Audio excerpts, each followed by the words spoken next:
ನಮಸ್ಕಾರ ಸ್ನೇಹಿತರೆ, ನಮ್ಮ ಹೊಸ ದಾರಿದೀಪ ಯೂಟ್ಯೂಬ್ ಚಾನಲ್ಗೆ ಸ್ವಾಗತ. ತುಲಾ ರಾಶಿಯವರೇ, ಇಂದು ನಾನು ನಿಮ್ಮ ಜೀವನವನ್ನು ಬುಡ ಸಮೇತ ಅಲುಗಾಡಿಸಲಿರುವ ಅಂಥ ಒಂದು ವಿಷಯದ ಬಗ್ಗೆ ಮಾತನಾಡಲಿದ್ದೇನೆ. ಇಂದಿನ ಈ ವಿಡಿಯೋದ ಮುಖ್ಯ ಸಂದೇಶವೇನೆಂದರೆ, ನಿಮ್ಮ ಜೀವನದಲ್ಲಿ 3 ದೊಡ್ಡ ಘಟನೆಗಳು ಸಂಭವಿಸಲಿವೆ. ಇವುಗಳನ್ನು ಈ ಪ್ರಪಂಚದ ಯಾವುದೇ ಮನುಷ್ಯ ತಡೆಯಲು ಸಾಧ್ಯವಿಲ್ಲ. ಯಾರ ಕೈಯಿಂದಲೂ ಇದನ್ನು ತಡೆಯಲು ಸಾಧ್ಯವಾಗುವುದಿಲ್ಲ. ಇದು ಯಾವುದೇ ಸಣ್ಣ ಪುಟ್ಟ ವಿಷಯವಲ್ಲ. ಇದು ನಿಮ್ಮ ಕರ್ಮಗಳ ಆಳವಾದ ಫಲವಾಗಿ ಬ್ರಹ್ಮಾಂಡದ ಅದೃಶ್ಯ ನಿಯಮಗಳ ಪ್ರಕಾರ ಮತ್ತು ದೈವಿಕ ಶಕ್ತಿಯ ಯೋಜನೆ ಅಡಿಯಲ್ಲಿ ನಿರ್ಧಾರವಾಗಿದೆ. ಈ ಘಟನೆಗಳನ್ನು ತಡೆಯುವ ಶಕ್ತಿ ಯಾವುದೇ ರಾಜನಾಗಲಿ ಅಥವಾ ಶ್ರೀಮಂತನಾಗಲಿ ಅಥವಾ ಅತ್ಯಂತ ಆಪ್ತರಾದ ಸಂಬಂಧಿಕರಾಗಲಿ ಇಲ್ಲ. ಏಕೆಂದರೆ ಈ ಘಟನೆಯು ನಿಮ್ಮ ಆತ್ಮದ ವಿಕಾಸಕ್ಕೆ, ನಿಮ್ಮ ಜೀವನದ ನಿಜವಾದ ಉದ್ದೇಶವನ್ನು ಈಡೇರಿಸಲು ಮತ್ತು ನಿಮ್ಮ ಕೆಟ್ಟ ಕನಸುಗಳನ್ನು ಶಾಶ್ವತವಾಗಿ ಕೊನೆಗಾಣಿಸಲು ಬರುತ್ತಿದೆ. ಇಂದು ನಾವು ಹೇಳುತ್ತಿದ್ದೇವೆ, ಯಾರ ಕೈಯಿಂದಲೂ ಇದನ್ನು ತಡೆಯಲು ಸಾಧ್ಯವಿಲ್ಲ. ಇದರರ್ಥ ಈ ಘಟನೆಯು ಅಷ್ಟೊಂದು ಶಕ್ತಿಶಾಲಿ, ಅಷ್ಟೊಂದು ನಿಶ್ಚಿತ ಮತ್ತು ಅಷ್ಟೊಂದು ಆಳವಾಗಿದೆ ಎಂದರೆ ಅದರ ಸಮಯ ಮತ್ತು ಸ್ವರೂಪ ಬ್ರಹ್ಮಾಂಡವು ಮೊದಲೇ ನಿರ್ಧರಿಸಿದೆ. ನಿಮ್ಮ ಜನ್ಮ ಕುಂಡಲಿಯಲ್ಲಿ, ನಿಮ್ಮ ಪೂರ್ವ ಜನ್ಮಗಳ ಕರ್ಮಗಳಲ್ಲಿ ಮತ್ತು ಈ ಸಮಯದಲ್ಲಿ ಆಕಾಶದಲ್ಲಿ ಚಲಿಸುತ್ತಿರುವ ಗ್ರಹಗತಿಗಳಲ್ಲಿ ಇದೆಲ್ಲವೂ ಬರೆಯಲ್ಪಟ್ಟಿದೆ. ಯಾವುದೇ ಮನುಷ್ಯ, ಅವನು ಎಷ್ಟೇ ಪ್ರೀತಿ ತೋರುವ ತಂದೆಯಾಗಿರಲಿ, ಎಷ್ಟೇ ಶಕ್ತಿಶಾಲಿ ಸ್ನೇಹಿತನಾಗಿರಲಿ ಅಥವಾ ಎಷ್ಟೇ ದೊಡ್ಡ ಶತ್ರುವಾಗಿರಲಿ, ಈ ಘಟನೆಯ ಚಕ್ರವನ್ನು ತಡೆಯಲು ಸಾಧ್ಯವಿಲ್ಲ. ಈ ಚಕ್ರವು ಈಗಾಗಲೇ ತಿರುಗಲಿದೆ ಮತ್ತು ಈ 3 ಘಟನೆಗಳು ಪೂರ್ಣಗೊಳ್ಳುವವರೆಗೆ ಏನನ್ನು ತಡೆಯಲು ಸಾಧ್ಯವಿಲ್ಲ. ಆದರೆ ಗೆಳೆಯರೇ, ಭಯಪಡುವ ಅಗತ್ಯವೇನೂ ಇಲ್ಲ. ಈ ಘಟನೆಯು ಆರಂಭದಲ್ಲಿ ಭಯಾನಕ ಅಥವಾ ಆಶ್ಚರ್ಯಕರವಾಗಿ ಕಂಡರೂ ಕೊನೆಯಲ್ಲಿ ಇದು ನಿಮಗೆ ಒಳ್ಳೆಯದನ್ನೇ ಮಾಡುತ್ತದೆ. ಇದು ನಿಮ್ಮ ಜೀವನಕ್ಕೆ ಹೊಸ ದಿಕ್ಕನ್ನು ನೀಡುತ್ತದೆ, ಹೊಸ ಎತ್ತರಕ್ಕೆ ಕೊಂಡೊಯ್ಯುತ್ತದೆ ಮತ್ತು ನೀವು ತುಂಬ ಸಮಯದಿಂದ ಕಾಯುತ್ತಿದ್ದ ಎಲ್ಲವನ್ನು ನಿಮಗೆ ನೀಡುತ್ತದೆ. ಈಗ ನೀವು ಯೋಚಿಸುತ್ತಿರಬಹುದು, ಅಷ್ಟಕ್ಕೂ ಆ 3 ಘಟನೆಗಳು ಯಾವುವು ಮತ್ತು ಅವುಗಳನ್ನು ಯಾರು ಏಕೆ ತಡೆಯಲು ಸಾಧ್ಯವಿಲ್ಲ ಎಂದು. ಹಾಗಾದರೆ ಬನ್ನಿ, ನಾನು ನಿಮಗೆ ವಿವರವಾಗಿ ಹೇಳಲು ಬಯಸುತ್ತೇನೆ. ಮೊದಲ ದೊಡ್ಡ ಘಟನೆಯು ನಿಮ್ಮ ಶತ್ರುಗಳು ಮತ್ತು ವಿರೋಧಿಗಳಿಗೆ ಸಂಬಂಧಿಸಿದೆ. ನಿಮ್ಮ ಜೀವನದಲ್ಲಿ ಯಾವಾಗಲೂ ನಿಮ್ಮ ಮೇಲೆ ಕೋಪಿಸಿಕೊಳ್ಳುವ, ನಿಮ್ಮ ವಿರುದ್ಧ ಪಿತೂರಿಗಳನ್ನು ನಡೆಸುವ ಮತ್ತು ನಿಮ್ಮನ್ನು ಕೆಳಗೆ ಬೀಳಿಸಲು ಪ್ರಯತ್ನಿಸುವ ಜನರಿದ್ದಾರೆ. ನಿಮ್ಮ ಕಷ್ಟದ ಸಮಯದಲ್ಲಿ ಅವರು ಉರಿಯುವ ಬೆಂಕಿಗೆ ತುಪ್ಪ ಸುರಿಯುತ್ತಾರೆ. ಆದರೆ ಈಗ ಆ ಶತ್ರುಗಳು ಸಹ ನಿಮಗಾಗಿ ದೇವರಾಗುವ ಸಮಯ ಬಂದಿದೆ. ಹೌದು ಗೆಳೆಯರೇ, ಈ ಮೊದಲ ಘಟನೆಯು ನಿಮ್ಮ ಅತ್ಯಂತ ದೊಡ್ಡ ವಿರೋಧಿಗಳು ಇದ್ದಕ್ಕಿದ್ದಂತೆ ಅಂತಹ ಪರಿಸ್ಥಿತಿಯನ್ನು ಎದುರಿಸುವಂತೆ ಮಾಡುತ್ತದೆ. ಅವರು ಸ್ವತಃ ಅಂತಹ ಸಂಕಷ್ಟದಲ್ಲಿ ಸಿಲುಕಿಕೊಳ್ಳುತ್ತಾರೆ. ಇದರಿಂದಾಗಿ ಅವರು ನಿಮ್ಮ ಮುಂದೆ ತಲೆಬಾಗಬೇಕಾಗುತ್ತದೆ ಮತ್ತು ಅವರ ಪಿತೂರಿಗಳು ಎಲ್ಲರ ಮುಂದೆ ಸಂಪೂರ್ಣವಾಗಿ ಬಯಲಾಗುತ್ತವೆ. ಅವರು ಸ್ವತಃ ನಾಚಿಕೆ ಪಟ್ಟುಕೊಂಡು ನಿಮ್ಮಲ್ಲಿ ಕ್ಷಮೆ ಯಾಚಿಸುತ್ತಾರೆ ಹಾಗೂ ನಿಮಗೆ ಸಹಾಯಕ್ಕೆ ಬರುತ್ತಾರೆ. ಈ ಘಟನೆಯನ್ನು ತಡೆಯಲು ಸಾಧ್ಯವಿಲ್ಲ, ಏಕೆಂದರೆ ಇದು ನಿಮ್ಮ ಕರ್ಮಗಳ ಫಲವಾಗಿದೆ. ನೀವು ಕಳೆದ ದಿನಗಳಲ್ಲಿ ಏನನ್ನು ಸಹಿಸಿಕೊಂಡಿದ್ದೀರೋ, ಮೌನವಾಗಿ ತಾಳ್ಮೆಯಿಂದಿದ್ದೀರೋ, ಅದರ ಲೆಕ್ಕಚುಕ್ತ ಮಾಡುವ ಸಮಯ ಬಂದಿದೆ. ಬ್ರಹ್ಮಾಂಡದ ನಿಯಮವೇನೆಂದರೆ, ಯಾರು ಇತರರೊಂದಿಗೆ ಹೇಗೆ ನಡೆದುಕೊಳ್ಳುತ್ತಾರೋ ಅವರಿಗೆ ಹಾಗೆ ಮರಳಿ ಸಿಗುತ್ತದೆ. ನೀವು ನಿಮ್ಮ ಶತ್ರುಗಳಿಗೂ ಒಳ್ಳೆಯದನ್ನೇ ಬಯಸಿದರೆ, ನೀವು ಅವರಿಗಾಗಿಯೂ ಪ್ರಾರ್ಥನೆ ಮಾಡಿದ್ದರೆ ಅಥವಾ ಅವರ ಬಗ್ಗೆ ದ್ವೇಷವನ್ನು ಹೊಂದದಿದ್ದರೆ, ಈಗ ಅದೇ ದ್ವೇಷವು ಅವರ ತಲೆಯ ಮೇಲೆ ಉಲ್ಟಾ ಬೀಳಲಿದೆ. ಈ ಮೊದಲ ಘಟನೆಯನ್ನು ಅರ್ಥ ಮಾಡಿಕೊಳ್ಳಲು ನೀವು ಈ ವಿಷಯಗಳನ್ನು ಆಳವಾಗಿ ತಿಳಿದುಕೊಳ್ಳಬೇಕು. ಈ ಜಗತ್ತಿನಲ್ಲಿ ಪ್ರತಿಯೊಬ್ಬ ಮನುಷ್ಯನಲ್ಲೂ ಪರಮಾತ್ಮನ ಅಂಶವಿದೆ. ನಾವು ಯಾರೊಂದಿಗಾದರೂ ಒಳ್ಳೆಯ ರೀತಿಯಲ್ಲಿ ನಡೆದುಕೊಂಡಾಗ ಆ ಒಳ್ಳೆಯತನವೇ ನಮಗೆ ಮರಳಿ ಬರುತ್ತದೆ. ನಾವು ಶತ್ರುವನ್ನು ಸಹ ಮಿತ್ರನಂತೆ ನೋಡಲು ಪ್ರಾರಂಭಿಸಿದಾಗ ಬ್ರಹ್ಮಾಂಡವು ನಮ್ಮ ಶತ್ರುಗಳನ್ನೇ ನಮಗೆ ಸಹಾಯಕರನ್ನಾಗಿ ಮಾಡುತ್ತದೆ. ಬರುವಂಥ ದಿನಗಳಲ್ಲಿ ನೀವು ನೋಡುತ್ತೀರಿ, ನಿನ್ನೆವರೆಗೆ ಯಾರು ನಿಮ್ಮ ವಿರುದ್ಧವಾಗಿದ್ದರೋ ಇಂದು ಅವರೇ ನಿಮಗೆ ಅತ್ಯಂತ ದೊಡ್ಡ ಆಸರೆಯಾಗಲಿದ್ದಾರೆ. ಯಾರಾದರೂ ನಿಮಗೆ ಸಹಾಯ ಮಾಡಲು ಮುಂದೆ ಬರುತ್ತಾರೆ, ಯಾರಾದರೂ ನಿಮಗಾಗಿ ಶಿಫಾರಸು ಮಾಡುತ್ತಾರೆ, ಯಾರಾದರೂ ನಿಮ್ಮ ಕಷ್ಟವನ್ನು ದೂರ ಮಾಡುತ್ತಾರೆ. ಇದೆಲ್ಲವೂ ಎಷ್ಟು ಹಠಾತ್ತಾಗಿ ಮತ್ತು ಎಷ್ಟು ಅನಿರೀಕ್ಷಿತವಾಗಿ ನಡೆಯುತ್ತದೆ ಎಂದರೆ ನೀವು ಸ್ವತಃ ಆಶ್ಚರ್ಯಚಕಿತರಾಗುತ್ತೀರಿ. ಇದು ಹೇಗೆ ಸಾಧ್ಯ ಎಂದು ಯಾರೂ ಊಹಿಸಿರುವುದಿಲ್ಲ, ಆದರೆ ಇದು ಸಂಭವಿಸೇ ತೀರುತ್ತದೆ, ಏಕೆಂದರೆ ಇದು ದೈವಿಕ ಯೋಜನೆಯ ಭಾಗವಾಗಿದೆ. ಇದನ್ನು ಯಾರೂ ತಡೆಯಲು ಸಾಧ್ಯವಿಲ್ಲ, ಏಕೆಂದರೆ ಯಾರಾದರೂ ಇದನ್ನು ತಡೆಯಲು ಪ್ರಯತ್ನಿಸಿದರೆ ಅವರು ಸ್ವತಃ ನಷ್ಟವನ್ನು ಅನುಭವಿಸಬೇಕಾಗುತ್ತದೆ. ಈ ಘಟನೆಯು ನಿಮ್ಮ ಜೀವನದಲ್ಲಿ ಹೊಸ ಅಧ್ಯಾಯವನ್ನು ಪ್ರಾರಂಭಿಸಲಿದೆ. ಇದು ನಿಮ್ಮ ಆತ್ಮವಿಶ್ವಾಸವನ್ನು ಹೆಚ್ಚಿಸುತ್ತದೆ, ನಿಮ್ಮ ಸಾಮಾಜಿಕ ಗೌರವ ಮತ್ತು ಪ್ರತಿಷ್ಠೆ ಹೆಚ್ಚಾಗುತ್ತದೆ ಹಾಗೂ ಸರಿಯಾದ ಸಮಯದಲ್ಲಿ ಸರಿಯಾದ ವಿಷಯಗಳು ತಾವಾಗಿಯೇ ಒದಗಿ ಬರುತ್ತವೆ ಎಂಬುದನ್ನು ನೀವು ಅರ್ಥ ಮಾಡಿಕೊಳ್ಳುತ್ತೀರಿ. ಈಗ ಬನ್ನಿ, ಎರಡನೇ ಘಟನೆ ಬಗ್ಗೆ ಮಾತನಾಡೋಣ. ಈ ಘಟನೆಯು ನಿಮ್ಮ ಜೀವನದ ಅತ್ಯಂತ ಕಠಿಣ ಪರೀಕ್ಷೆಗೆ ಸಂಬಂಧಿಸಿದೆ.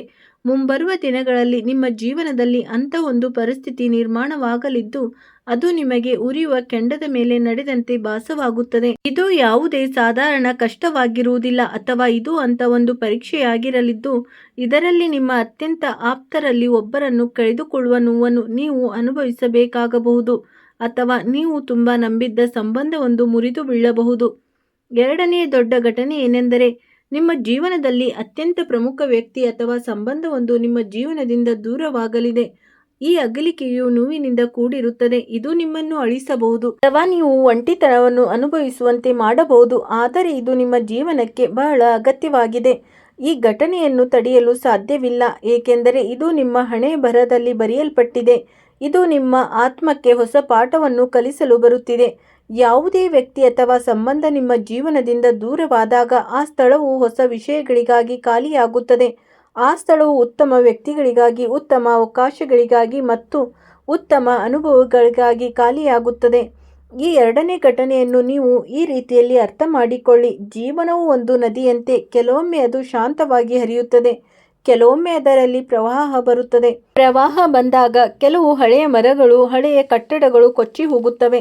ಆದರೆ ಅದರ ನಂತರ ಹೊಸ ಮಣ್ಣು ಬರುತ್ತದೆ, ಹೊಸ ಬೆಳೆ ಬರುತ್ತದೆ ಮತ್ತು ಹೊಸ ಜೀವನವು ಪ್ರಾರಂಭವಾಗುತ್ತದೆ. ನಿಮ್ಮ ಜೀವನದಲ್ಲೂ ಈ ಪ್ರವಾಹ ಬರಲಿದೆ.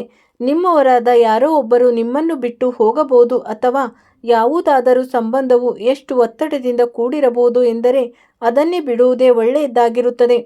ಆದರೆ ಗೆಳೆಯರೇ, ಗಾಬರಿಯಾಗುವ ಅಗತ್ಯವಿಲ್ಲ. ಈ ಘಟನೆಯು ನಿಮ್ಮನ್ನು ದುರ್ಬಲಗೊಳಿಸಲು ಬರುತ್ತಿಲ್ಲ, ಬದಲಿಗೆ ನಿಮ್ಮನ್ನು ಬಲಿಷ್ಠಗೊಳಿಸಲು ಬರುತ್ತಿದೆ. ಯಾವ ಮನುಷ್ಯನು ಉರಿಯುವ ಕೆಂಡದ ಮೇಲೆ ನಡೆದು ಮುಂದೆ ಸಾಗುತ್ತಾನೋ ಅವನು ಜೀವನದಲ್ಲಿ ಎಂದಿಗೂ ನಿಲ್ಲುವುದಿಲ್ಲ. ಈ ಪರೀಕ್ಷೆಯು ಶಾಂತ ಮನಸ್ಸಿನಿಂದ ಕಷ್ಟಗಳನ್ನು ಹೇಗೆ ಎದುರಿಸಬೇಕೆಂದು ನಿಮಗೆ ಕಲಿಸುತ್ತದೆ. ಗಾಬರಿಯಾಗದೆ, ಅಳದೆ, ಯಾರನ್ನು ದೂಷಿಸದೆ ನಿಮ್ಮ ಜೀವನವನ್ನು ಮುಂದೆ ಕೊಂಡೊಯ್ಯಬಹುದು ಎಂಬುದನ್ನು ಕಲಿಸುತ್ತದೆ. ಮತ್ತು ನೀವು ಈ ಪರೀಕ್ಷೆಯಲ್ಲಿ ಯಶಸ್ವಿಯಾಗಿ ತೇರ್ಗಡೆಯಾದಾಗ ನಿಮ್ಮ ಜೀವನದಲ್ಲಿ ಅಂಥ ಒಂದು ಶಕ್ತಿ ಮೂಡುತ್ತದೆ. ಮುಂದಿನ ದಿನಗಳಲ್ಲಿ ಯಾವುದೇ ಕಷ್ಟವು ನಿಮ್ಮನ್ನು ಕೆಡವಲು ಸಾಧ್ಯವಾಗುವುದಿಲ್ಲ. ಈ ಎರಡನೇ ಘಟನೆಯು ನಿಮ್ಮ ಜೀವನಕ್ಕೆ ಹೊಸ ದಿಕ್ಕನ್ನು ನೀಡುತ್ತದೆ. ಇದು ನಿಮಗೆ ಹೊಸ ತಿಳುವಳಿಕೆಯನ್ನು ನೀಡುತ್ತದೆ ಮತ್ತು ನಿಜವಾದ ಶಕ್ತಿಯು ಹೊರಗೆ ಹೋಗಿಲ್ಲ, ನಿಮ್ಮ ಒಳಗಿದೆ ಎಂಬ ಅರಿವನ್ನು ಮೂಡಿಸುತ್ತದೆ. ಈಗ ನಾವು ಮೂರನೇ ದೊಡ್ಡ ಘಟನೆಯ ಬಗ್ಗೆ ಮಾತನಾಡೋಣ. ಇದು ಅತ್ಯಂತ ರೋಮಾಂಚಕ ಮತ್ತು ಸಂತೋಷದಿಂದ ಕೂಡಿರಲಿದೆ. ಗೆಳೆಯರೇ, ಮೂರನೇ ಘಟನೆಯು ನಿಮ್ಮ ಬಹಳ ಸಮಯದಿಂದ ನೆನೆಗುದಿಗೆ ಬಿದ್ದಿದ್ದ ಕನಸುಗಳು, ಕಾಯುವಿಕೆ ಮತ್ತು ಆಸೆಗಳಿಗೆ ಸಂಬಂಧಿಸಿದೆ. ನೀವು ಇಷ್ಟು ವರ್ಷಗಳಿಂದ ಏನನ್ನು ಪಡೆಯಲು ಪ್ರಯತ್ನಿಸುತ್ತಿದ್ದೀರಿ? ಎಷ್ಟು ವರ್ಷಗಳಿಂದ ಯಾವುದೋ ಒಂದು ವಿಷಯಕ್ಕಾಗಿ ಕಾಯುತ್ತಿದ್ದೀರಿ? ಎಷ್ಟೋ ವರ್ಷಗಳಿಂದ ಯಾವುದೋ ಒಂದು ವ್ಯವಹಾರವು ಸಿಲುಕಿಕೊಂಡಿದೆ ಅಥವಾ ಸಂಬಂಧವೊಂದು ಬೆಳೆಯಲು ತಡವಾಗುತ್ತಿದೆ. ಅದೆಲ್ಲವೂ ಈಗ ಪೂರ್ಣಗೊಳ್ಳುವ ಸಮಯ ಬಂದಿದೆ.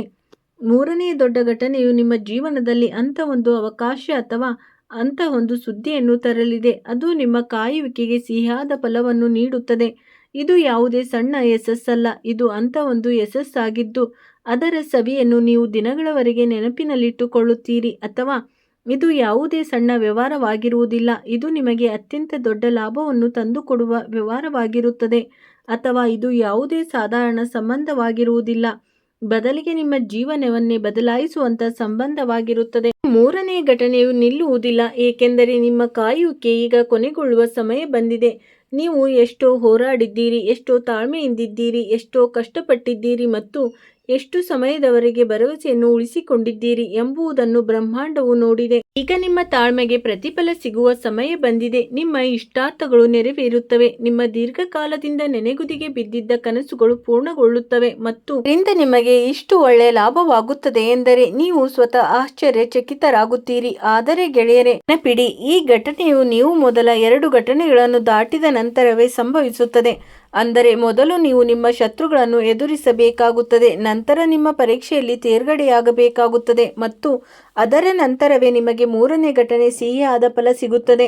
ಈ 3 ಘಟನೆಗಳು ಒಂದಕ್ಕೊಂದು ಬೆಸೆದುಕೊಂಡಿವೆ. ಮೊದಲ ಘಟನೆ ನಿಮಗೆ ಶಕ್ತಿ ನೀಡುತ್ತದೆ, ಎರಡನೇ ಘಟನೆಯು ನಿಮಗೆ ಪಾಠ ಕಲಿಸುತ್ತದೆ ಮತ್ತು ಮೂರನೇ ಘಟನೆಯು ನಿಮಗೆ ಬಹುಮಾನವನ್ನು ನೀಡುತ್ತದೆ. ಮತ್ತು ಈ ಮೂರನ್ನು ಯಾರೂ ತಡೆಯಲು ಸಾಧ್ಯವಿಲ್ಲ, ಏಕೆಂದರೆ ಇದು ನಿಮ್ಮ ಜೀವನದ ಪುಸ್ತಕದಲ್ಲಿ ಮೊದಲೇ ಬರೆಯಲ್ಪಟ್ಟಿದೆ. ಯಾರ ಕೈಯಿಂದಲೂ ಇದನ್ನು ತಡೆಯಲು ಸಾಧ್ಯವಿಲ್ಲ ಎಂದು ನಾವು ಏಕೆ ಹೇಳುತ್ತಿದ್ದೇವೆ ಎಂಬುದು ಈಗ ನಿಮಗೆ ಅರ್ಥವಾಗಿರಬಹುದು. ಏಕೆಂದರೆ ಈ ಮೂರು ಘಟನೆಗಳು ನಿಮ್ಮ ಕರ್ಮ, ನಿಮ್ಮ ಹಣೆಯ ಬರ ಮತ್ತು ಬ್ರಹ್ಮಾಂಡದ ಯೋಜನೆಯ ಭಾಗಗಳಾಗಿವೆ. ಇದರಲ್ಲಿ ಮನುಷ್ಯನ ಹಸ್ತಕ್ಷೇಪಕ್ಕೆ ಯಾವುದೇ ಅವಕಾಶವಿಲ್ಲ. ಯಾರಾದರೂ ಪ್ರಯತ್ನಿಸಿದರೂ ಸಹ ಅವರು ವಿಫಲರಾಗುತ್ತಾರೆ. ಬದಲಿಗೆ ಯಾರು ಇದನ್ನು ತಡೆಯಲು ಪ್ರಯತ್ನಿಸುತ್ತಾರೋ ಅವರಿಗೆ ಸ್ವತಃ ನಷ್ಟವಾಗುತ್ತದೆ. ಆದ್ದರಿಂದ ಗೆಳೆಯರೇ, ಈಗ ನೀವು ಏನು ಮಾಡಬೇಕು? ನೀವು ಗಾಬರಿಯಾಗಬಾರದು, ನೀವು ಹೆದರಬಾರದು. ನೀವು ಈ ಘಟನೆಗಳನ್ನು ಸ್ವಾಗತಿಸಬೇಕು, ಏಕೆಂದರೆ ಇವು ನಿಮ್ಮ ಜೀವನವನ್ನು ಉತ್ತಮಗೊಳಿಸಲು ಬರುತ್ತಿವೆ. ಈಗ ಬನ್ನಿ, ಈ ಘಟನೆಗಳ ಸಮಯದಲ್ಲಿ ನೀವು ಹೇಗೆ ನಡೆದುಕೊಳ್ಳಬೇಕು ಎಂಬುದರ ಕುರಿತು ವಿವರವಾಗಿ ಮಾತನಾಡೋಣ. ಗೆಳೆಯರೇ, ಎಲ್ಲಕ್ಕಿಂತ ಪ್ರಮುಖವಾದ ವಿಷಯವೇನೆಂದರೆ ನೀವು ನಿಮ್ಮ ವಿವೇಚನೆ ಮತ್ತು ಬುದ್ಧಿವಂತಿಕೆಯನ್ನು ಸರಿಯಾಗಿ ಬಳಸಿ. ತೊಂದರೆಗಳು ಬಂದಾಗ ಹೆಚ್ಚಿನ ಜನರು ಗಾಬರಿಯಾಗುತ್ತಾರೆ, ಕೋಪಗೊಳ್ಳುತ್ತಾರೆ ಅಥವಾ ಓಡಿ ಹೋಗುತ್ತಾರೆ. ಆದರೆ ಶಾಂತ ಮನಸ್ಸಿನಿಂದ ಯೋಚಿಸುವ ವ್ಯಕ್ತಿಯು ಪ್ರತಿಯೊಂದು ಸಮಸ್ಯೆಗೆ ಪರಿಹಾರವನ್ನು ಕಂಡುಕೊಳ್ಳುತ್ತಾನೆ. ಕುದಿಯುವ ನೀರಿನಲ್ಲಿ ನೆರಳು ಕಾಣಿಸುವುದಿಲ್ಲ ಎಂಬುದನ್ನು ನೆನಪಿಡಿ. ಅದೇ ರೀತಿ ಅಶಾಂತ ಮನಸ್ಸಿನಲ್ಲಿ ಪರಿಹಾರ ಕಾಣುವುದಿಲ್ಲ. ನಿಮ್ಮ ಮನಸ್ಸನ್ನು ನೀವು ಶಾಂತವಾಗಿಟ್ಟುಕೊಳ್ಳಬೇಕಾಗುತ್ತದೆ. ಪ್ರತಿದಿನ ಸ್ವಲ್ಪ ಸಮಯವನ್ನು ಮೀಸಲಿಟ್ಟು ಶಾಂತವಾಗಿ ಕುಳಿತುಕೊಳ್ಳಿ. ಆಳವಾದ ಉಸಿರನ್ನು ತೆಗೆದುಕೊಳ್ಳಿ ಮತ್ತು ಏನೇ ನಡೆಯುತ್ತಿದ್ದರೂ ಅದು ನಿಮ್ಮ ಒಳ್ಳೆಯದಕ್ಕೆ ನಡೆಯುತ್ತಿದೆ ಎಂದು ಯೋಚಿಸಿ. ನೀವು ಶಾಂತವಾಗಿದ್ದರೆ ನಿಮಗೆ ಸರಿಯಾದ ನಿರ್ಧಾರಗಳನ್ನು ತೆಗೆದುಕೊಳ್ಳುವುದು ಸುಲಭವಾಗುತ್ತದೆ. ಸ್ನೇಹಿತರೆ, ಈ ದಿನಗಳಲ್ಲಿ ನೀವು ನಿಮ್ಮ ಕುಟುಂಬ ಮತ್ತು ಸಂಬಂಧಗಳ ಬಗ್ಗೆ ವಿಶೇಷ ಗಮನ ಹರಿಸಬೇಕಾಗುತ್ತದೆ. ನಿಮಗೆ ಮಕ್ಕಳಿದ್ದರೆ ಅವರ ಚಟುವಟಿಕೆಗಳ ಮೇಲೆ ನಿಗಾ ಇರಿಸಿ, ಅವರಿಗೆ ಸರಿಯಾದ ಮಾರ್ಗದರ್ಶನ ನೀಡಿ. ಏಕೆಂದರೆ ಎರಡನೇ ಘಟನೆಯ ಸಮಯದಲ್ಲಿ ಕುಟುಂಬದಲ್ಲಿ ಸ್ವಲ್ಪ ಒತ್ತಡ ಉಂಟಾಗಬಹುದು. ಆದರೆ ನೀವು ಶಾಂತವಾಗಿದ್ದರೆ ಮತ್ತು ಪ್ರೀತಿಯಿಂದ ಮಾತನಾಡಿದರೆ ಎಲ್ಲವೂ ಸರಿಯಾಗುತ್ತದೆ. ಆಸ್ತಿಗೆ ಸಂಬಂಧಿಸಿದ ಯಾವುದೇ ಕೆಲಸವನ್ನು ಮಾಡುತ್ತಿದ್ದರೆ ಬಹಳ ಜಾಗರೂಕರಾಗಿರಿ. ಯಾವುದೇ ಕಾಗದ ಪತ್ರಕ್ಕೆ ಸಹಿ ಮಾಡುವ ಮುನ್ನ 2 ಬಾರಿ ಯೋಚಿಸಿ. ವಕೀಲರು ಅಥವಾ ಅನುಭವಿ ವ್ಯಕ್ತಿಗಳಿಂದ ಸಲಹೆ ಪಡೆಯಿರಿ, ಏಕೆಂದರೆ ಈ ದಿನಗಳಲ್ಲಿ ಸಣ್ಣ ನಿರ್ಲಕ್ಷ್ಯವು ದೊಡ್ಡ ನಷ್ಟವನ್ನು ಉಂಟು ಮಾಡಬಹುದು. ಆದರೆ ಎರಡನೇ ಘಟನೆಯಲ್ಲಿ ನಿಮಗೆ ಆಸ್ತಿ ಅಥವಾ ಹಣಕ್ಕೆ ಸಂಬಂಧಿಸಿದ ಉತ್ತಮ ಲಾಭವೂ ಸಿಗಬಹುದು ಎಂಬುದನ್ನು ನೆನಪಿಡಿ. ನೀವು ಸರಿಯಾದ ರೀತಿಯಲ್ಲಿ ಕೆಲಸ ಮಾಡಿದರೆ ವೃತ್ತಿ ಮತ್ತು ವ್ಯವಹಾರದ ವಿಷಯದಲ್ಲಿ ಸ್ನೇಹಿತರೆ, ಈ ದಿನಗಳಲ್ಲಿ ನಿಮ್ಮ ಕಠಿಣ ಪರಿಶ್ರಮಕ್ಕೆ ಉತ್ತಮ ಫಲಿತಾಂಶಗಳು ಸಿಗುತ್ತವೆ. ನೀವು ಉದ್ಯೋಗದಲ್ಲಿದ್ದರೆ ನಿಮ್ಮ ಕೆಲಸಕ್ಕೆ ಪ್ರಶಂಸೆ ಸಿಗಬಹುದು. ನೀವು ವ್ಯವಹಾರ ಮಾಡುತ್ತಿದ್ದರೆ ಹೊಸ ಗ್ರಾಹಕರು ಅಥವಾ ಹೊಸ ಒಪ್ಪಂದಗಳು ಬರಬಹುದು. ಆದರೆ ಮೂರನೇ ಘಟನೆಯನ್ನು ತಲುಪಲು ನೀವು ತಾಳ್ಮೆಯಿಂದಿರಬೇಕು. ಕೊನೆಯಲ್ಲಿ ನೀವು ಖಂಡಿತವಾಗಿಯೂ ಯಶಸ್ಸನ್ನು ಪಡೆಯುತ್ತೀರಿ. ಮಾರ್ಕೆಟಿಂಗ್ ಮತ್ತು ನೆಟ್ವರ್ಕಿಂಗ್ನಲ್ಲಿಯೂ ನಿಮಗೆ ಲಾಭವಾಗುತ್ತದೆ. ಹೊಸ ಜನರನ್ನು ಭೇಟಿಯಾಗುವುದು ಮತ್ತು ಹೊಸ ಸಂಪರ್ಕಗಳನ್ನು ಬೆಳೆಸಿಕೊಳ್ಳುವುದು ನಿಮಗೆ ಮಂಗಳಕರವಾಗಿರುತ್ತದೆ. ಆದರೆ ನಕಾರಾತ್ಮಕತೆಯನ್ನು ನಿಮ್ಮ ಹತ್ತಿರ ಬರಲು ಬಿಡಬೇಡಿ ಎಂಬುದನ್ನು ನೆನಪಿನಲ್ಲಿಡಿ. ಮನಸ್ಸಿನಲ್ಲಿ ಅನುಮಾನ ಮೂಡಿದರೆ ತಕ್ಷಣ ಅದನ್ನು ದೂರ ಓಡಿಸಿ, ಏಕೆಂದರೆ ಮೂರನೇ ಘಟನೆಯು ನೀವು ಸಕಾರಾತ್ಮಕವಾಗಿದ್ದಾಗ ಮಾತ್ರ ಬರುತ್ತದೆ. ಪ್ರೇಮ ಮತ್ತು ವೈವಾಹಿಕ ಜೀವನದ ಬಗ್ಗೆ ಹೇಳುವುದಾದರೆ ಸ್ನೇಹಿತರೆ, ಈ ದಿನಗಳಲ್ಲಿ ಸಂಬಂಧಗಳಲ್ಲಿ ಮಧುರತೆ ಇರುತ್ತದೆ. ನೀವು ವಿವಾಹಿತರಾಗಿದ್ದರೆ ಪತಿ ಪತ್ನಿಯರ ನಡುವೆ ಪ್ರೀತಿ ಹೆಚ್ಚಾಗುತ್ತದೆ. ನೀವು ಅವಿವಾಹಿತರಾಗಿದ್ದರೆ ಯಾವುದಾದರೂ ಒಂದು ವಿಶೇಷ ಪ್ರಸ್ತಾಪ ಬರಬಹುದು. ಆದರೆ ನೆನಪಿಡಿ, ಅವಸರ ಪಡಬೇಡಿ. ಸರಿಯಾದ ವ್ಯಕ್ತಿಗಾಗಿ ಕಾಯುವುದು ಒಳ್ಳೆಯದಾಗಿರುತ್ತದೆ. ಏಕೆಂದರೆ ಎರಡನೇ ಘಟನೆಯಲ್ಲಿ ಯಾವುದಾದರೂ ತಪ್ಪು ಸಂಬಂಧವು ಮುರಿದು ಹೋಗಬಹುದು. ಅದು ನಿಮಗೆ ಒಳ್ಳೆಯದೇ ಆಗಿರುತ್ತದೆ. ನೀವು ಯಾರನ್ನಾದರೂ ಪ್ರೀತಿಸುತ್ತಿದ್ದರೆ ಮತ್ತು ಅವರು ದೂರವಿದ್ದರೆ ತಾಳ್ಮೆಯಿಂದಿರಿ. ಮೂರನೇ ಘಟನೆಯಲ್ಲಿ ನಿಮ್ಮ ಆಸೆಗಳು ಈಡೇರಬಹುದು, ಆದರೆ ಅದಕ್ಕಾಗಿ ನೀವು ಮೊದಲು ನಿಮ್ಮ ಪರೀಕ್ಷೆಯಲ್ಲಿ ತೇರ್ಗಡೆಯಾಗಬೇಕು. ಸ್ನೇಹಿತರೆ, ಈಗ ಅತ್ಯಂತ ಪ್ರಮುಖವಾದ ವಿಷಯವೇನೆಂದರೆ ಈ ಘಟನೆಗಳ ಸಮಯದಲ್ಲಿ ನೀವು ಯಾವ ಪರಿಹಾರವನ್ನು ಮಾಡಬೇಕು. ಪರಿಹಾರಗಳನ್ನು ಮಾಡುವುದರಿಂದ ನೀವು ಈ ಘಟನೆಗಳನ್ನು ಉತ್ತಮ ರೀತಿಯಲ್ಲಿ ಎದುರಿಸಲು ಸಾಧ್ಯವಾಗುತ್ತದೆ. ಅವುಗಳ ಸಂಪೂರ್ಣ ಲಾಭವನ್ನು ಪಡೆಯಬಹುದು. ಮೊದಲ ಮತ್ತು ಅತ್ಯಂತ ಶಕ್ತಿಶಾಲಿ ಪರಿಹಾರವೇನೆಂದರೆ ನೀವು ಪ್ರತಿದಿನ ಶಿವಲಿಂಗಕ್ಕೆ ಸಿಹಿ ನೀರನ್ನು ಅರ್ಪಿಸಿ. ಶಿವಲಿಂಗವು ಭಗವಾನ್ ಶಂಕರನ ಸಂಕೇತವಾಗಿದೆ. ನೀವು ಸಿಹಿ ನೀರನ್ನು ಅರ್ಪಿಸಿದಾಗ ಅದು ನಿಮ್ಮ ಜೀವನದ ಕಹಿಗಳನ್ನು ಸಿಹಿಯಾಗಿಸುತ್ತದೆ. ಇದು ನಿಮ್ಮ ಶತ್ರುಗಳ ಹೃದಯವನ್ನು ಮೃದುಗೊಳಿಸುತ್ತದೆ. ಇದು ನಿಮ್ಮ ತೊಂದರೆಗಳನ್ನು ದೂರ ಮಾಡುತ್ತದೆ. ಈ ಪರಿಹಾರವನ್ನು ಮಾಡುವುದು ಹೇಗೆ? ಪ್ರತಿದಿನ ಬೆಳಿಗ್ಗೆ ಎದ್ದು ಸ್ನಾನ ಮಾಡಿ ಸ್ವಚ್ಛವಾದ ಬಟ್ಟೆಗಳನ್ನು ಧರಿಸಿ ಶಿವಲಿಂಗದ ಬಳಿಗೆ ಹೋಗಿ ಒಂದು ಸಣ್ಣ ತಾಮ್ರ ಅಥವಾ ಬೆಳ್ಳಿ ಪಾತ್ರೆಯನ್ನು ತೆಗೆದುಕೊಳ್ಳಿ. ಅದರಲ್ಲಿ ಶುದ್ಧ ನೀರನ್ನು ಹಾಕಿ ಅದಕ್ಕೆ ಸ್ವಲ್ಪ ಸಕ್ಕರೆಯನ್ನು ಸೇರಿಸಿ ನಂತರ ನಿಧಾನವಾಗಿ ಶಿವಲಿಂಗಕ್ಕೆ ಅರ್ಪಿಸಿ. ಓಂ ಭೋಲೆನಾಥ, ನನ್ನ ಜೀವನದ ಕಷ್ಟಗಳನ್ನು ದೂರ ಮಾಡು ಎಂದು ಮನಸ್ಸಿನಲ್ಲಿ ಪ್ರಾರ್ಥಿಸಿ. ನನ್ನ ಶತ್ರುಗಳನ್ನು ಬುದ್ಧಿವಂತರನ್ನಾಗಿ ಮಾಡು ಮತ್ತು ನನ್ನ ಆಸೆಗಳನ್ನು ಈಡೇರಿಸು ಎಂದು ಪ್ರಾರ್ಥಿಸಿ. ಈ ಪರಿಹಾರವನ್ನು ಪ್ರತಿದಿನ ಬೆಳಿಗ್ಗೆ ಅಥವಾ ಸಂಜೆ ಮಾಡಬಹುದು. ನೀವು ಎಷ್ಟು ಹೆಚ್ಚು ನಂಬಿಕೆಯಿಂದ ಮಾಡುತ್ತೀರೋ ಅಷ್ಟು ಹೆಚ್ಚು ಲಾಭವಾಗುತ್ತದೆ. ಎರಡನೇ ಪರಿಹಾರವೇನೆಂದರೆ ತುಳಸಿ ಗಿಡಕ್ಕೆ ನೀರನ್ನು ಅರ್ಪಿಸುವುದು. ಆದರೆ ಭಾನುವಾರದ ದಿನವನ್ನು ಹೊರತುಪಡಿಸಿ ಉಳಿದ ದಿನಗಳಲ್ಲಿ ಈ ಪರಿಹಾರವನ್ನು ಮಾಡಿ. ತುಳಸಿ ಮಾತೆ ಲಕ್ಷ್ಮಿಯ ಸ್ವರೂಪವಾಗಿದ್ದಾಳೆ. ನೀವು ತುಳಸಿಗೆ ನೀರನ್ನು ಅರ್ಪಿಸಿದಾಗ ನಿಮ್ಮ ಜೀವನದಲ್ಲಿ ಸುಖ ಮತ್ತು ಸಮೃದ್ಧಿ ಬರುತ್ತದೆ. ನಿಮ್ಮ ಸಂಬಂಧಗಳು ಗಟ್ಟಿಯಾಗುತ್ತವೆ. ನಿಮ್ಮ ಆರೋಗ್ಯವು ಚೆನ್ನಾಗಿರುತ್ತದೆ. ಇದನ್ನು ಹೇಗೆ ಮಾಡಬೇಕೆಂದರೆ ಬೆಳಿಗ್ಗೆ ಅಥವಾ ಸಂಜೆ ತುಳಸಿ ಗಿಡದ ಬಳಿ ಇದನ್ನು ಮಾಡಬೇಕು. 1 ಲೋಟ ಶುದ್ಧ ನೀರನ್ನು ತೆಗೆದುಕೊಳ್ಳಿ. ಗಿಡದ ಬೇರಿಗೆ ನಿಧಾನವಾಗಿ ನೀರನ್ನು ಹಾಕಿ, ಓಂ ತುಳಸಿ ಮಾತೆ, ನನ್ನ ಜೀವನದ ಸಂಕಷ್ಟಗಳನ್ನು ದೂರ ಮಾಡು, ನನ್ನ ಕುಟುಂಬವನ್ನು ಸಂತೋಷವಾಗಿಡು ಮತ್ತು ನನ್ನ ಹಾದಿಯಲ್ಲಿ ಬರುವ ಅಡೆತಡೆಗಳನ್ನು ನಿವಾರಿಸು ಎಂದು ಮನಸ್ಸಿನಲ್ಲಿ ಪ್ರಾರ್ಥಿಸಿ. ಪರಿಹಾರವನ್ನು ವಾರದಲ್ಲಿ ಕನಿಷ್ಠ 4 ರಿಂದ 5 ದಿನಗಳಾದರೂ ಖಂಡಿತವಾಗಿಯೂ ಮಾಡಿ. ಭಾನುವಾರದಂದು ಮಾಡಬೇಡಿ, ಏಕೆಂದರೆ ಭಾನುವಾರ ಸೂರ್ಯನ ದಿನ ಮತ್ತು ತುಳಸಿ ಪರಿಹಾರಕ್ಕೆ ಆ ದಿನವನ್ನು ಸೂಕ್ತವೆಂದು ಪರಿಗಣಿಸಲಾಗುವುದಿಲ್ಲ. ಆದ್ದರಿಂದ ಸ್ನೇಹಿತರೆ, ಈ ಪರಿಹಾರಗಳೊಂದಿಗೆ ನೀವು ನಿಮ್ಮ ದಿನಚರಿಯಲ್ಲಿ ಕೆಲವು ಬದಲಾವಣೆಗಳನ್ನು ತರಬೇಕು. ಪ್ರತಿದಿನ ಬೆಳಗ್ಗೆ ಎದ್ದು ಸ್ವಲ್ಪ ಸಮಯದವರೆಗೆ ಧ್ಯಾನ ಮಾಡಿ, ಪ್ರಾರ್ಥನೆ ಮಾಡಿ, ನಕಾರಾತ್ಮಕ ಜನರಿಂದ ದೂರವಿರಿ. ಆದಷ್ಟು ಹೆಚ್ಚು ಸಕಾರಾತ್ಮಕ ಪುಸ್ತಕಗಳನ್ನು ಓದಿ, ಒಳ್ಳೆಯ ಮಾತುಗಳನ್ನು ಕೇಳಿ. ನಿಮ್ಮ ಗುರಿಯನ್ನು ಪದೇ ಪದೇ ನೆನಪಿಸಿಕೊಳ್ಳಿ, ಏಕೆಂದರೆ ನಿಮ್ಮ ಗಮನವು ಸ್ಪಷ್ಟವಾಗಿದ್ದಾಗ 3ನೇ ಘಟನೆಯು ಶೀಘ್ರದಲ್ಲೇ ಬರುತ್ತದೆ. ನಿಮ್ಮ ಮನಸ್ಸಿನಲ್ಲಿ ಯಾವುದೇ ಕೋಪ ಅಥವಾ ದ್ವೇಷವಿದ್ದರೆ ಅದನ್ನು ಬಿಟ್ಟುಬಿಡಿ, ಏಕೆಂದರೆ ನೀವು ಇತರರ ಬಗ್ಗೆ ಒಳ್ಳೆಯದನ್ನು ಭಾವಿಸಿದಾಗ ಮಾತ್ರ ಮೊದಲ ಘಟನೆಯು ಸಂಭವಿಸುತ್ತದೆ. ಸ್ನೇಹಿತರೆ, ನಿಮ್ಮ ಜೀವನದಲ್ಲಿ ನೀವು ಮುಂದೆ ಸಾಗಬೇಕೆಂದು ದೃಢವಾಗಿ ನಿರ್ಧರಿಸಿದರೆ ನಿಮ್ಮನ್ನು ಯಾರೂ ತಡೆಯಲು ಸಾಧ್ಯವಿಲ್ಲ. ಮುಂದೆ ಸಾಗಲು ಕಠಿಣ ಪರಿಶ್ರಮ ಪಡಿ ಮತ್ತು ನಿರಂತರವಾಗಿ ಜೀವನದಲ್ಲಿ ಮುನ್ನಡೆಯುತ್ತಾ ಇರಿ. ನಿಮ್ಮ ಕನಸು ನನಸಾಗಲಿ. ದೇವರ ಆಶೀರ್ವಾದ ನಿಮ್ಮೊಂದಿಗಿರಲಿ. ಸ್ನೇಹಿತರೆ, ವಿಡಿಯೋ ನೋಡಿದ್ದಕ್ಕಾಗಿ ಧನ್ಯವಾದಗಳು.